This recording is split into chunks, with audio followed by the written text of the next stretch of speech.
Good morning बच्चों। पहला chapter अपना समाप्त हो चुका है। सेकंड चैप्टर अपन कर रहे हैं और अपना सेकंड चैप्टर कल भी हमने वीडियो डाला था।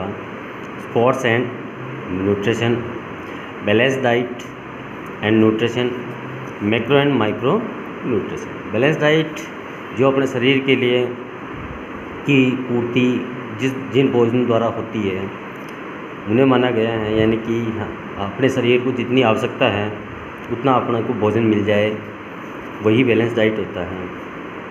इसमें जो पहला पॉइंट आ रहा है मीनिंग ऑफ न्यूट्रिशन, पोषण का अर्थ क्या होता है, तो उन सभी पदार्थों से होता है जिनका उपभोग करके मानव जीवित रह सकता है। यानी कि हम जो चीज़ें खा रहे हैं उन्हें खाकर अगर अपन जीवन जी पा रहे हैं, जीवित रह पा रहे हैं, तो वो पोषण कहलाता है।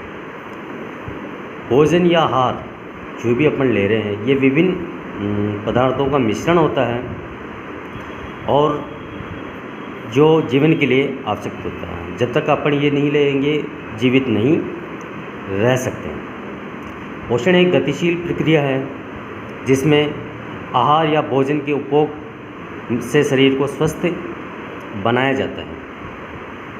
पोषण उस प्रक्रिया को कहा जाता है जिसके द्वारा एक जीवित व्यक्ति भोजन को पचा लेता है तथा उसका प्रयोग ऊतकों की वृद्धि, टिश्यू की वृद्धि व रिप्लेसमेंट के लिए किया जाता है। यानी कि अपन जो भोजन ले रहे हैं, जो खाना ले रहे हैं, जो आहार ले रहे हैं, उससे अपने जो टिश्यू हैं उनकी वृद्धि करता है, या जो टिश्यू में टूट फूट हो जाती है तो उनका रिप्लेसमेंट करता है, उनकी मरम्मत करने का कार्य भोजन करता है। और भोजन के द्वारा ही अपने जितने भी टिश्यूज़ या अन्य कोई अंग विच्छेद हो जाते हैं, टूट जाते हैं, तो उनको ठीक किया जा सकता है। तो इसमें जो न्यूट्रिशन है वो मैक्रो एंड माइक्रो, एक तो सूक्ष्म होते हैं, एक बड़े होते हैं। तो सबसे पहले अपन पढ़ेंगे मैक्रो न्यूट्रिशन। मैक्रो न्यूट्रिशन के द्वारा ये जो व्यक्ति भोजन ले रहा है उसका मुख्य आधार होता है, यानी कि इन्हें लेना ही पड़ता है और ये अधिक मात्रा में लेना पड़ता है। व्यक्ति को इसकी हमेशा ही ज़रूरत पड़ती है। ये चल रहा है मैक्रो न्यूट्रिशन। ये हमें ऊर्जा प्रदान करते हैं, वृद्धि तथा मरम्मत का कार्य करने के लिए आवश्यक होते हैं। जो मैक्रो न्यूट्रिशन होते हैं उनमें कार्बोहाइड्रेट, मैं नाम पढ़ देता हूँ, शायद आपको इसमें समझ में नहीं आए या दिखने में समस्या हो, तो कार्बोहाइड्रेट, प्रोटीन, फैट, वाटर आदि सम्मिलित होते हैं।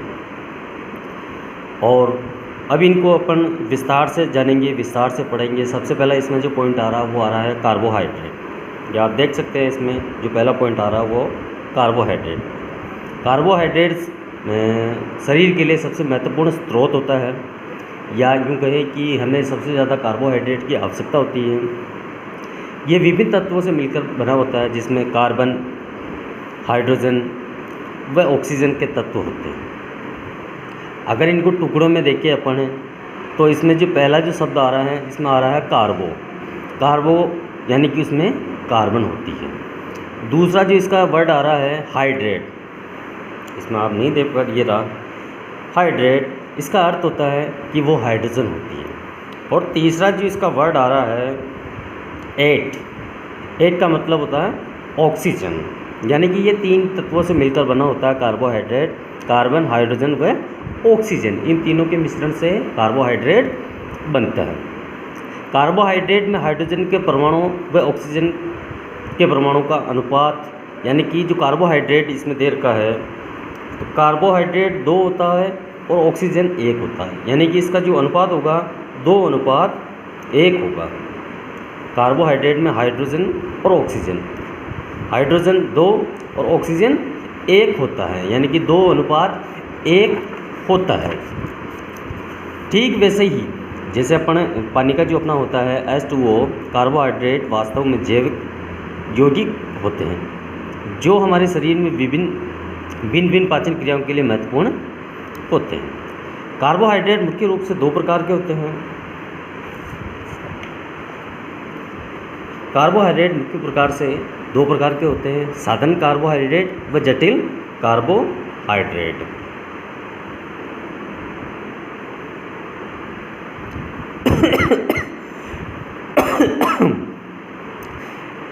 ग्लूकोज, फ्रक्टोज, ग्लूकोटोज, सुक्रोज, माल्टोज व लैक्टोज आदि को साधारण कार्बोहाइड्रेट कहा जाता है। ये जितने भी कार्बोहाइड्रेट के नाम आए हैं, ग्लूकोज, फ्रक्टोज, ग्लूकोटोज, सुक्रोज, माल्टोज व लैक्टोज, ये साधारण कार्बोहाइड्रेट होते हैं। इसी प्रकार कार्बोहाइड्रेट पानी में घुलनशील होते हैं, रवेदार होते हैं, क्रिस्टलाइन होते हैं, ये स्वाद में मीठे होते हैं, इनको शुगर कहा जाता है। स्टार्च, डेक्टिन्स, ग्लाइकोजोन व सेलुलोज को जटिल कार्बोहाइड्रेट या पॉलीसेक्राइड्स कहा जाता है। इनका स्वाद मीठा नहीं होता है। जो जटिल होते हैं उनका स्वाद मीठा नहीं होता है। ये पानी में भी घुलते नहीं हैं, ये रवेदार भी नहीं होते हैं। कार्बोहाइड्रेट के प्रकार के बीच मुख्य अंतर वास्तव में उनके रासायनिक संयोजन, केमिकल कंपोजिशन के कारण होता है। साधारण कार्बोहाइड्रेट की रासायनिक संयोजनों या संरचनाओं के चेन जटिल कार्बोहाइड्रेट के रासायनिक संयोजनों की चेन की अपेक्षा छोटी होती है। अब इसमें कार्बोहाइड्रेट में कौन कौन से आते हैं उनके बारे में बताया है। जटिल किस प्रकार से होते हैं, यानी कि जटिल जो कार्बोहाइड्रेट होते हैं वो न तो पानी में घुलते हैं, ना ही उनका स्वाद मीठा होता है, ना ही वे रेशेदार होते हैं। इसके अतिरिक्त साधारण जो कार्बोहाइड्रेट होते हैं वो मीठे भी होते हैं, उन्हें शुगर भी कहा जाता है, वो पानी में भी घुल जाते हैं, वो रवेदार भी होते हैं, यानी क्रिस्टलाइन भी होते हैं। इसके बाद जो अपना पॉइंट आता है वो आता है प्रोटीन। अपन देख पा रहे हैं protein carbon, hydrogen, oxygen, nitrogen व कभी कभी इनमें सल्फर भी आता है, इन तत्वों से मिलकर बना होता है। प्रोटीन के जो अणु होते हैं काफ़ी बड़े होते हैं, इसलिए जो रक्त के अंदर प्रत्यक्ष रूप से हमारे रक्त में नहीं मिल पाते हैं। हमारे पाचन क्रिया संस्थान के द्वारा अमीनो एसिड में बदल जाते हैं।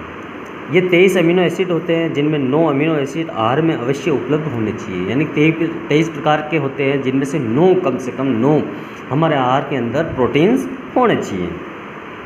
अमीनो एसिड का प्रयोग शरीर के द्वारा रक्त, मांसपेशियों, नाखूनों, त्वचा, बालों व आंतरिक अंगों के निर्माण करने में किया जाता है।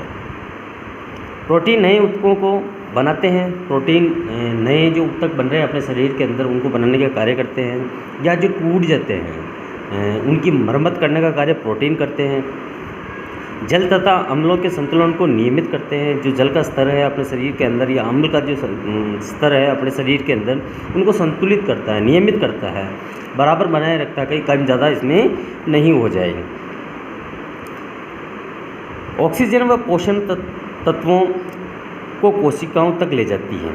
ऑक्सीजन जो है वह पोषक तत्व अपने शरीर के लिए जो ज़रूरी है उनको कोशिकाओं तक ले जाने का कार्य करती है, तथा एंटीबॉडीज़ बनाती है, एंटीबॉडीज़ बनाने का कार्य भी करती है। आहार में प्रोटीन के अत्यधिक प्रयोग से विशेष रूप से पशु प्रोटीन के प्रयोग के परिणामस्वरूप हृदय रोग, हार्ट डिजीज़ होने के चांसेस बढ़ जाते हैं। यानी कि पशु से संबंधित जो प्रोटीन अपन ले रहे हैं या पशुओं द्वारा जो निर्मित प्रोटीन अगर अपन ले रहे हैं तो हार्ट डिजीज़ होने के चांसेस बढ़ जाते हैं। हार्ट अटैक या संबंधित जो भी रोग है आने के चांस बढ़ जाते हैं। ऑस्टियोपोरोसिस, स्ट्रोक व गुर्दों में पथरियाँ हो सकती हैं। अगर पशु से संबंधित पशु प्रोटीन जो अगर अपन ले रहे हैं तो हार्ट डिजीज़, ऑस्टियोपोरोसिस, स्ट्रोक व गुर्दों में पथरियाँ बन सकती हैं, इसलिए इनका प्रयोग ज़्यादा मात्रा में नहीं करना चाहिए। शरीर को आदर्श शरीर भार के प्रति पाउंड के अनुसार केवल 0.36 ग्राम प्रोटीन की आवश्यकता होती है। आदर्श शरीर जो होता है उसके आधार पर 0.36 प्रोटीन की आवश्यकता होती है।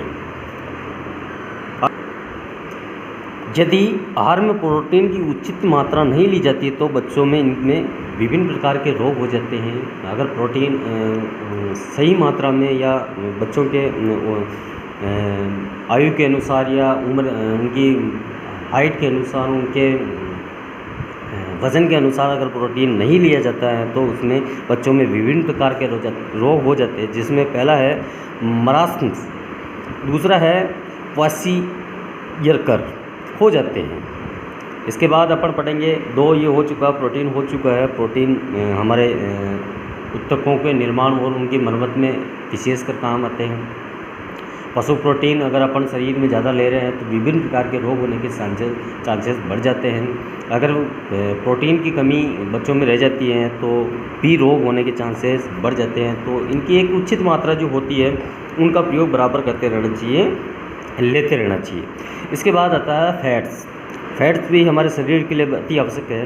फैट भी कार्बन, ऑक्सीजन व हाइड्रोजन नामक तत्वों का प्रतिशत, यानी कि शरीर के अंदर जो वसा है उसमें कार्बन 76, ऑक्सीजन 12 व हाइड्रोजन 12 होता है। वसा शरीर के अनेक क्रियाओं के लिए अत्यंत आवश्यक होती हैं। जो भी क्रियाएं अपने शरीर के अंदर हो रही है उनके लिए शरीर में वसा का होना जरूरी होता है। हमें गर्म रखती है, वसा जो है हमें गर्म रखने का कार्य करती है। इसके अलावा कोमल अंगों को सुरक्षा प्रदान करती है। जो शरीर के अंदर जो कोमल अंग है उनके चारों ओर अगर वसा बनी रहती है तो वो सुरक्षित रहते हैं। वसा हार्मोन्स के उत्पादन में भी सहायता करती है। अगर वसा जो शरीर के अंदर हार्मोन्स बन रहे हैं उसमें वसा उनकी सहायता करती है, हार्मोन्स बनाने में उनकी सहायता करती है। अलग अलग प्रकार की वसा की भिन्न भिन्न विशेषताएँ होती है जो हमारे शरीर के अंदर विभिन्न तरीक़ों से प्रतिक्रिया करती है।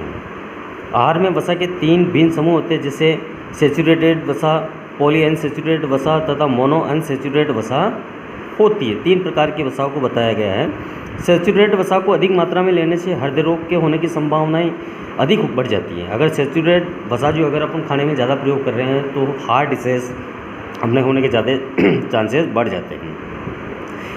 क्योंकि इससे रक्त में कोलेस्ट्रॉल का स्तर बढ़ जाता है। अगर कोलेस्ट्रॉल बढ़ जाता है शरीर में तो हार्ट डिजीज होने के चांस बढ़ जाते हैं। वसा फास्ट फूड, पेस्ट्रीज व बिस्किट में भी पाई जाती है। पॉलीअनसैचुरेटेड वसा व मोनोसैचुरेटेड वसा रक्त में कोलेस्ट्रॉल के स्तर को कम करने में सहायता करती हैं। अगर कोलेस्ट्रॉल आपके शरीर के अंदर बन चुका है सैचुरेटेड वसा के कारण तो पॉलीअनसैचुरेटेड वसा वो मोनोसैचुरेटेड वसा लेकर हम कोलेस्ट्रॉल के स्तर को शरीर से कम कर सकते हैं। अपना जो कोलेस्ट्रॉल लेवल है उसको कम किया जा सकता है। पॉलीअनसैचुरेटेड वसा मोनोसैचुरेटेड वसा की तुलना में कुछ स्तर तक अच्छी होती है। आहार में वसा का होना जरूरी होता है, लेकिन इनकी मात्रा सीमित होनी चाहिए। इसमें अपना लास्ट पॉइंट है वाटर को पढ़ लेते हैं। पानी एक यौगिक है जो 2:1 के अनुपात में हाइड्रोजन तथा ऑक्सीजन तत्वों के मिलने से बना होता है। यानी कि 2 का अनुपात जो है वो हाइड्रोजन का होता है और 1 का जो अनुपात होता है वो ऑक्सीजन का होता है। हमारे रक्त में 90% पानी होता है। जो हमारा जो शरीर बना हुआ है, शरीर के अंदर जो रक्त बना हुआ है उसके अंदर पानी 90% तक बना होता है। पोषक तत्वों को शरीर की कोशिकाओं तक ले जाने में सहायता करता है। ये पानी जो अपना है पोषक तत्व जितने भी हैं उनको शरीर की कोशिकाओं तक ले जाने में सहायता करता है। ये अपशिष्ट पदार्थों को शरीर से बाहर भेजने में महत्वपूर्ण भूमिका निभाता है। अपन देखते हैं कि कभी हम खेलते हैं या और कोई गतिविधि करते हैं तो हमें पसीना जो होता है तो वो पसीना अपने शरीर का अपशिष्ट होता है, यानी कि वो खराब जो होता है वो बाहर पसीने के रूप में निकलता है। ये शरीर के तापमान को भी नियंत्रित करता है। शरीर का जो तापमान होता है उसको नियंत्रण करने में, टेम्परेचर को लेवल में रखने का कार्य करता है। विभिन्न रासायनिक क्रियाओं हेतु भी आवश्यक है। ये शरीर के उपापचय हेतु अत्यधिक आवश्यक है। यूनिसेफ का कहना है कि पानी व्रत पोषक तत्वों में सम्मिलित नहीं है, जबकि संयुक्त राज्य आहार संगठन इसे व्रत पोषक तत्वों के एक हिस्से के रूप में सम्मिलित करता है। वस्तुतः व्रत मैक्रो पोषक तत्व अधिक मात्रा में प्रयोग होते हैं, इसे भी अधिक मात्रा में लिया जाता है। ये व्रत में मैक्रो पोषक तत्वों का ही एक भाग है, यानी कि जो ज़्यादा चीज़ अपन प्रयोग कर रहे हैं दिन भर में, जो ज़्यादा चीज़ काम में लेते हैं उन्हें मैक्रो तत्वों के रूप में माना गया है। ये था अपना मैक्रो तत्व जो थे कार्बोहाइड्रेट के बाद प्रोटीन, वसा और जल, इन चारों को मैक्रो के अंदर माना गया है। यानी कि इनका उपयोग दिन भर में अपन ज़्यादा से ज़्यादा करते हैं, शरीर के लिए ज़्यादा प्रयोग करते हैं, तो इनको मैक्रो के अंदर माना गया है। इसके बाद आता है अपना माइक्रो, यानी कि सूक्ष्म कम प्रयोग करने वाली चीज़ें, इसके बारे में हम अगले वीडियो में पढ़ेंगे। तब तक के लिए धन्यवाद।